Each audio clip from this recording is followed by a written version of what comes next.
Welcome to the Legalpreneur Podcast. I'm your host, Andrea Sager, founder and CEO of Legalpreneur Inc. As a serial entrepreneur and someone that works exclusively with small business owners legally protecting their business, I'm dedicated to covering common legal issues faced by business owners, providing you with the business knowledge you need to catapult your business's growth and showing you just how some of the world's most elite entrepreneurs have handled these legal and business issues themselves. In true attorney fashion, the information in this episode is not legal advice. This is for informational purposes only, and you should always consult with your attorney before implementing any of the information in the show.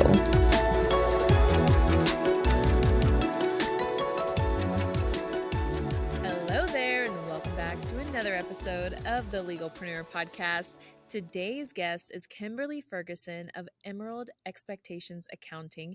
She has her own accounting firm. She's an outsourced CFO. I am really excited to chat with her because as we're coming up on year end, it is extremely important to make sure all your books are up to date, making sure that you know what you're looking at tax-wise coming into the new year, because as a business owner, you could have some ugly, rude awakenings if you're not on top of it. Kimberly, thank you so much for joining me today. Yeah, thanks so much for having me. I'm super pumped to chat with you. So if you can just give the audience the rundown of you, your background, tell us how you got to where you are today. Yeah, so I actually went to school for aeronautical science. Wow. Which I know, which is a long way from where I am now. But basically, I was going to school to become a pilot, and I was taking some business classes because I had a professor who said, if you're going to be a pilot, you're going to make $1 million. You need to know kind of how to handle your money, right? Makes sense. Absolutely. So I was taking some accounting classes, and the teacher was like, I've never had anyone get 100% on my exams. You know, this is a really tough class. So have you ever thought about doing accounting? And I was like, no, but thanks. Bye. You know? Oh my gosh. Yeah. So anyways, when I got done with school, graduated, I moved to a different state, put in some job applications for some jobs that made sense, like, you know, working at the flight school where I was at and things like that. And the only callback I got was from a bookkeeping company. So that kind of started everything. And when I was working with them, I realized that a lot of CPAs, a lot of tax preparers just don't seem to care that much about their clients during the rest of the year. And I didn't care for that because I'm really a people person. And so not taking care of my clients really kind of eats me away in the inside, you know? So I went back to school, got my master's degree in accountancy, went to the IRS, got my enrolled agent status, and basically started my business to help clients throughout the entire year, doing kind of a little bit of everything for small businesses. Oh my gosh, that's crazy. So did you ever work as a pilot? Were you ever licensed? I do have my license, but no, I haven't worked as a pilot. Okay. Do you ever fly still? Not right now, but that would be definitely a goal as my business, you know, continues to grow and I have more people that can kind of help me, because right now it's just me and a couple other people. So we're kind of small at the moment. Yeah. That's awesome. I did not know that about you being a pilot. So the pilot accountant, that's really cool.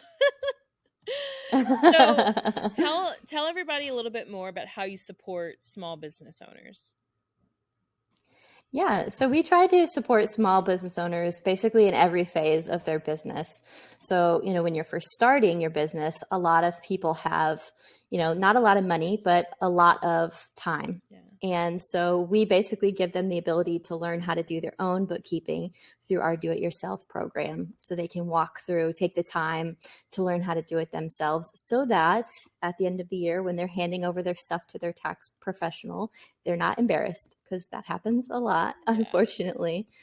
And then as they grow, you know, we can take over that bookkeeping and, you know, payroll, all that day-to-day back-end stuff. So because they're running out of time, right? As you grow your business, you have a little bit more money, a little bit less time.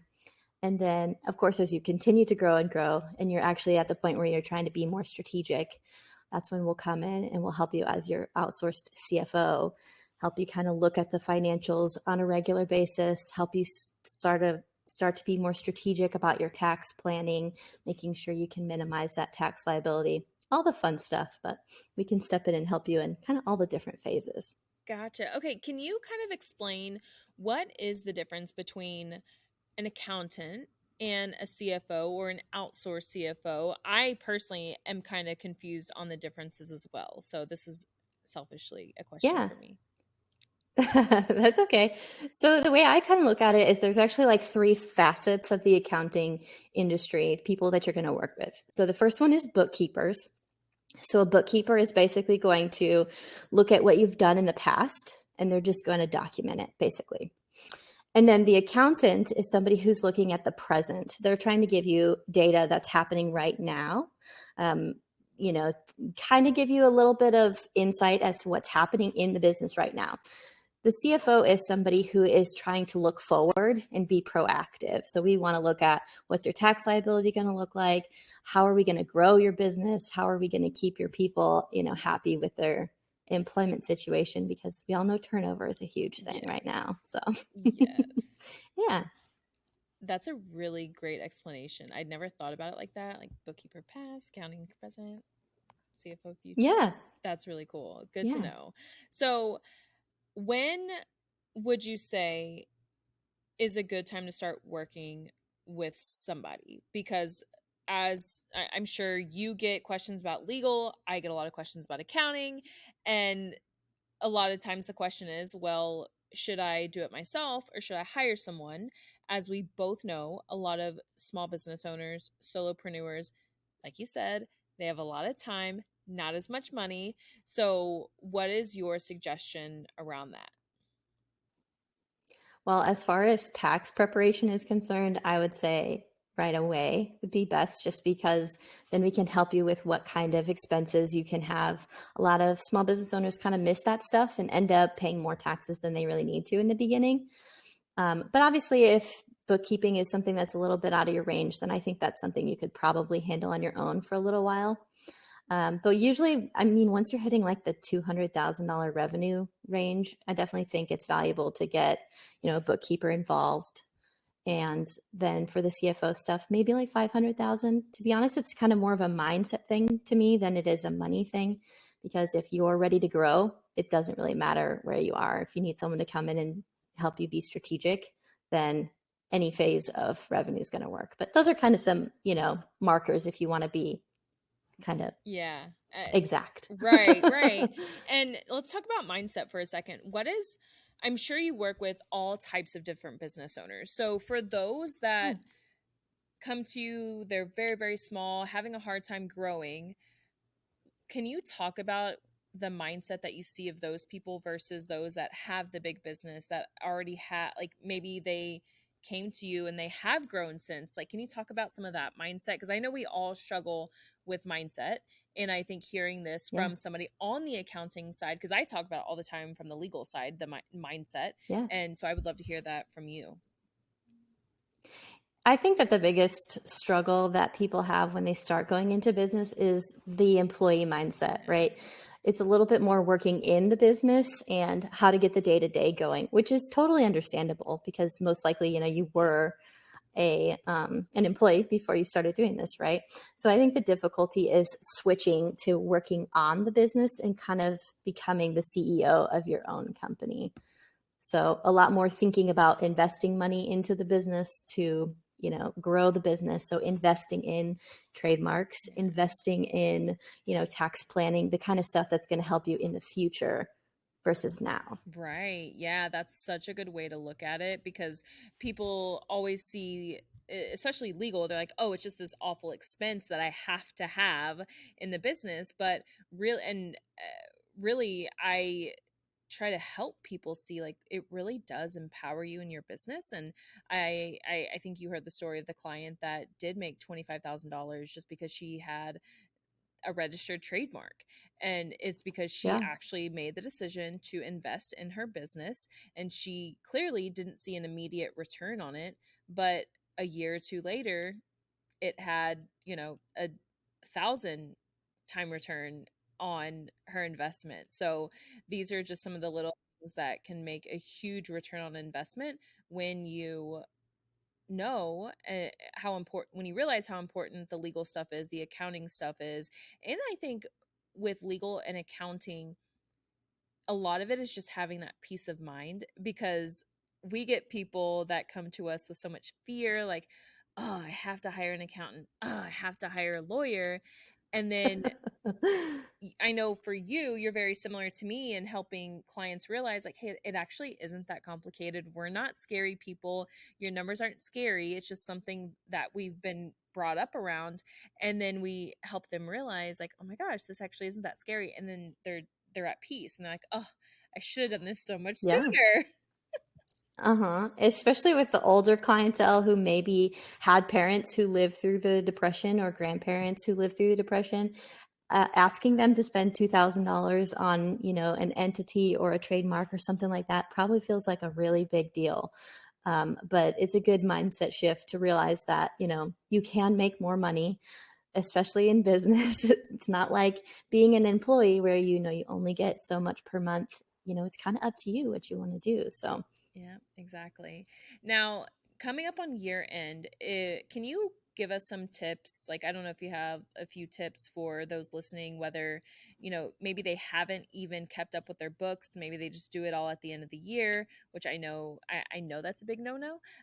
So if you could talk to those people, or even just some general, like, hey, don't forget these expenses, things like that. What are some tips you can share with us? yeah, well, my biggest tip for small businesses is if you haven't already, go ahead and start tracking your mileage now, because 2 months is better than no months. That's a big one that, people hate doing. And I get it because it's a little bit more work. But with technology nowadays, there's tons of apps you can download on your phone that make it as easy as like swipe right for business, swipe left for personal. So, I mean, we can take it down to very minimal work. The other thing is everybody thinks that, a credit card statement or a bank statement is enough to be counted as, you know, verification of your expense. Unfortunately, it's not. So start keeping your receipts if you haven't been doing that already. You can actually scan them, make them digital. If you're someone like that, you want to keep them in an app, or you want to just keep them on your computer as a PDF or something like that. That's going to be way better than, again, no months of receipts. So, other things people tend to miss, I think the home office is one that people are scared of, because so many accountants have made it sound intimidating and made it sound like you're basically asking for an audit. But there are ways that we can do it that make it better, and you're not going to be attracted for an audit just because you do the home office. So you need to just kind of step away from that for a second. But basically going in and keeping track of your home expenses for the year. So you can go back and check on those too. And we can use that to give you a little bit more of a deduction. So, Going back to mileage, if somebody mhm. has a small business, or I'm sorry, if somebody has an online business, Yeah. so they may think, I have no mileage. What are some Mhm. things that they may not realize, like, oh, this is actually mileage for the business? Yeah, I mean, it depends on how you use your business, obviously. But like, let's say that you have to go to the post office to mail something, mail a letter, get postage, stuff like that. You can use that as mileage. If you have to go to like Walmart or some sort of a office store to get, paper or ink and stuff like that for your printer, that could be mileage for you to count. A lot of people who have online businesses don't meet with people in person, but if you did, going in person and having coffee or something like that could be a business deduction. So there's definitely a lot of things that could still apply to an online business. Yeah. So, one question that I have, I would love to hear your opinion on it, is meals with spouses or partners, whether they are actual business partners or just romantic partners, because some people are of the mindset of, oh, I'm talking business with my spouse or partner, so this is a business meal. I just, I would love to hear your opinion on that. Yeah. Generally speaking, I would say it's probably not deductible. I know that's painful for some people. But of course, if your spouse does help with your business and you do go out to eat and you do discuss business, talk about growing your business or talk about different ideas that you have for your business or, maybe client issues that you're dealing with, then you can totally consider that a business deduction. And the nice thing about that is it would be more like business development, I'm going to call it. And so you could actually potentially deduct 100% of that versus the standard 50% rule. So, but if your spouse is not involved in your business and you're just kind of chit chatting, then, that's kind of normal spousal conversation, right? So it's not going to be a business deduction usually. Yeah. And what about travel? Because a lot of entrepreneurs travel for business, but they may also turn it into a vacation. What are the rules around that if you're also turning it into a vacation? Well, for sure, the time that you would have been there for the business is obviously deductible. And the rest of it kind of depends. So let's say that you have a business meeting on Monday and then you have a business meeting on Friday. So you have 2 business meetings and it doesn't really make sense for you to go home. So you take those 3 days in the middle to kind of do, whatever you do in the area that you're visiting. Then basically that entire visit becomes a business deduction as far as like your hotel, and potentially some, meals and other travel expenses, depending upon if, your spouse is part of your business or not. But yeah. So there are ways to make that trip fully deductible, except for things like, if you go to Florida for business meetings, Disney World doesn't really count as a business deduction, although many people like to think it does. But that's They one try. thing. Well, if you're in Chris Harder's mastermind and he takes you to Disneyland, then yeah, that's a little he different. took us this past year in our meetup right after Dream Bigger, and we actually went on my birthday. So it was That's a pretty awesome. cool birthday present. Yeah. I was like, well, thank you, Yeah. Chris. See, for him, that probably was deductible. Yes. I was like, Chris, thank you for forcing everyone to celebrate my birthday and for making us all do it Yeah. in Disneyland. Greatest birthday ever. Yeah, for And sure. I went home and I told my parents, I was like, y'all failed me as parents because y'all never took me to Disneyland. He didn't take me. Totally joking. My parents are amazing, and Right. my parents are my mom especially is one of those that goes like all out for birthday parties, and I never knew that it wasn't like that for all kids until I grew up. Mm-hmm. And so definitely had no shortage of birthday parties. But it was a Yeah. fun joke to share with them, like, well, Chris took me to Disneyland for my birthday this year. I know. Sometimes my sarcasm comes across that way too when I joke. I'm like, you didn't do this for me. How rude. Just kidding. Just kidding. I'm just kidding, guys. It's okay. Exactly. That's funny. Well, so going back to the entrepreneur that is scared to make the leap because they're scared and scared to make the leap of hiring it out because they're scared, oh, I can't afford it or this. Like, can you give some realistic costs of, let's say they want to completely outsource bookkeeping and tax preparation, maybe tax planning? What is, reasonably speaking, what is just like the average you would guesstimate? Yeah, I would say that bookkeeping is definitely a lot less expensive than most people think it is. Even working with a tax firm or a bookkeeping firm is going to probably be more like just a couple $100, $200 or $300, to be honest with you, for most small businesses. Tax returns are going to depend on your entity, but $500 to $1,500. So, and that's obviously once a year, so that's not outlandish either. And then the thing with tax planning is that, those usually start a little bit higher, $3,000 maybe, but that's basically with a guaranteed return on investment because, if for some reason we can't find anything for you to save on, then, we're just going to return your money. Otherwise, you're usually seeing at least 2 to 3 times the return on investment in year one. And then that savings continues for every year after that. So it's usually not really an expense. Yeah. And I love taxes. So some people know this, some people don't, but I majored in accounting in undergrad. I actually wanted to be an accountant. And then when I went to law school, I was in college and there was a girl, her dad was like this big time personal injury attorney in Florida. And I was talking to him. I was like, oh, I want to go to law school. And he was like, let me tell you. He was like, if you want to be rich, you need to be a tax attorney, because all the really rich people will pay a lot of money to tax attorneys to get out of paying taxes. And I was like, done. I want to be a tax attorney. So I go to law school to be a tax attorney.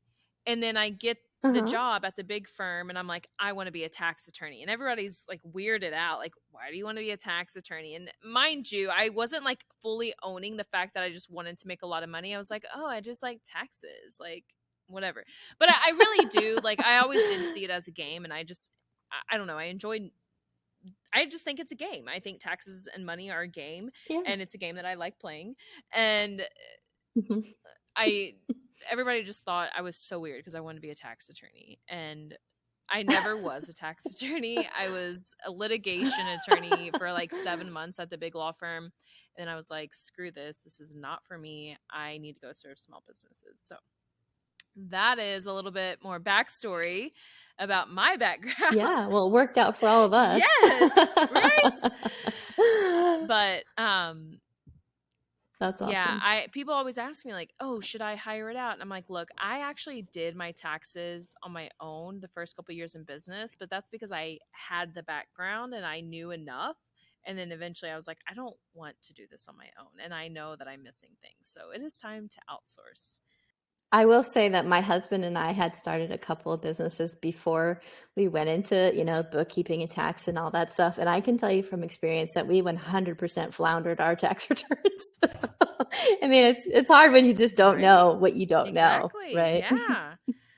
Well, Kimberly, if somebody is looking to finally bite the bullet and outsource their bookkeeping, their accounting, where can they find you? Well, the best way would be to just visit our website at emeraldexpectations.com. You can honestly Google us and find us pretty easily too. So if if you forget what our address is, that's fine. Our phone number is on there, email is on there, and of course, if you're just ready to jump in, you can do that directly on our website too. Amazing, and everything will be in the show notes. Yeah. But Kimberly, I have one last question, and it's the same question that I ask every guest, and that is, what is your number one business tip? That is a good one. I would say my number one business tip is to remember that your most valuable asset is your time. So make sure that you're setting boundaries and always remembering that you can make more money, but you can't make more time. So good. Nobody's ever shared that. That is a great tip. Oh, really? Good. Perfect. All right. Well, Kimberly, thank you so much. You guys, all of her links, everything will be in the show notes. Don't wait. Just go outsource accounting. It's probably something that's burning you in your head. Like, I know I need to do this. Same thing with legal stuff. You're like, I know I need to do this, but you keep putting it off and putting it off. Make this year the year that you finally just get everything off your plate that you don't want to do. Do it. Yes. All right. You'll never regret the peace of mind. Exactly. Yes. Go get it done, and I will see you all next time. I am so excited to share with you that from now until the end of the year, you can sign up for the Legalpreneur membership for almost half off. It is normally $349 a month or $34.99 for the year, but from now until the end of 2022, you can sign up for $199 a month or $19.99 for the year. You get all access to your own attorney, unlimited emails, one 30-minute phone call a month, document review, access to all of our contract templates, plus a discount on additional services. And once you get started, we get you rocking and rolling with a business audit, which is where we outline exactly what protection you currently have and what protections you still need. We lay it all out for you. That way you can get started working with your attorney, knowing exactly where your relationship is going. Get signed up. The link is in the show notes. And we are so excited to serve you in the Legalpreneur membership. Here at Legalpreneur, we're committed to providing a supportive legal community for all business owners. I know how scary the legal stuff can be. If you found this information helpful, I would be so grateful if you could share it with a fellow business owner. And quite frankly, it doesn't cost anything to rate, review, or subscribe to the show. Your support helps me reach more listeners, which allows me to support more business owners in their entrepreneurial journey. Have any questions or comments about the show? Feel free to drop me a line on Instagram. I promise I read all of the messages and comments. And if you want to be a guest on the show or know someone that would make a great guest, simply fill out our application form and a team member will reach out if we think it's a good fit. I'll see you in the next episode.